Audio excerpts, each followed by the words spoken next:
Ogun businessman in-law hospitalized. A businessman, Segun Oparinde, has been abducted by gunmen who have ambushed him at the entrance of his house at Imeko in the Imeko-Afon local government area of Ogun State. During the operation, which happened around 11:30 p.m. on Tuesday, the gunmen allegedly shot Oparinde's in-law, Bello Ibrahim, who rushed out when he heard the businessman shouting for help. Thereafter, the gunmen hijacked Oparinde's car and whisked him away. After driving to a location, they abandoned the vehicle and entered a bush. A community leader who did not want his name mentioned for security reasons said Oparinde's in-law had been rushed to hospital for treatment. He said him, who was shot, is receiving treatment at the Imeko General Hospital. His vehicle was later seen this morning at Igboifa Iwa Street, Imeko Town. He added that the vehicle was abandoned in the main town. They had dragged him into the bush. We are yet to get any help from security agencies. We have called the police and the Amotekun Corps. We want the government to help us rescue him. Contacted the State Police Public Relations Officer Abimbola Oyeyemi pleaded for some time to get details of the incident. He had yet to get back to our correspondent at the time this report was filed.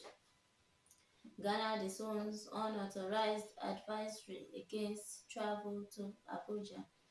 Ghana has disowned a security advisory issued on Wednesday, warning its citizens from traveling to Nigeria's Federal Capital Territory, Abuja. The Wednesday notice carried the name and logo of the Ghanaian Ministry of Foreign Affairs and Regional Integration. It indicated that Nigeria asked some hotels to close, citing the directive by local authorities to hotels operating in residential buildings to shut down. It also said communal conflict, armed attacks, and kidnappers Association of Nigeria in its office in Abuja on Wednesday.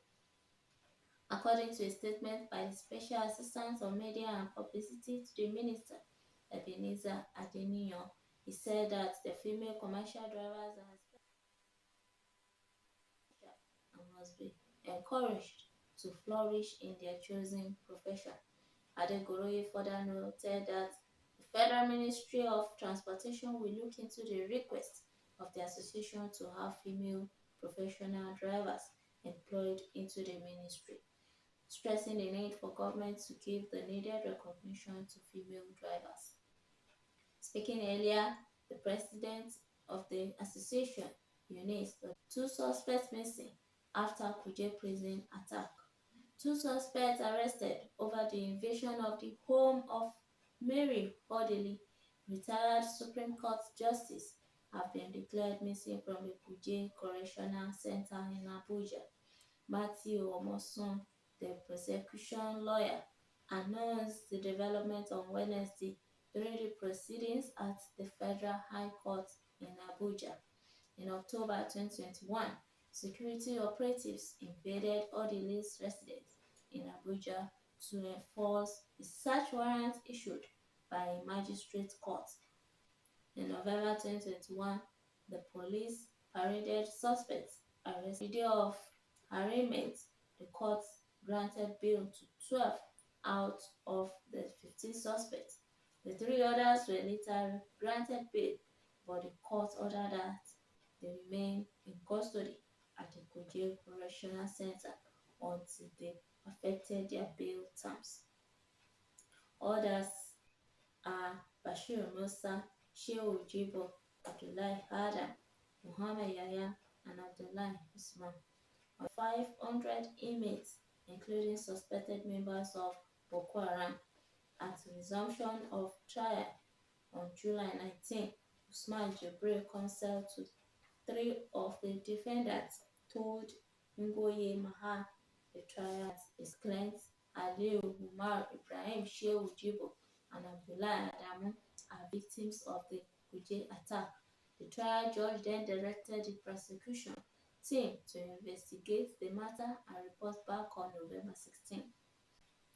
Webcast channel gathered during Wednesday's proceedings that Omosun, the prosecution lawyer, told the court that his office wrote to prison authorities concerning the three aforementioned defendants.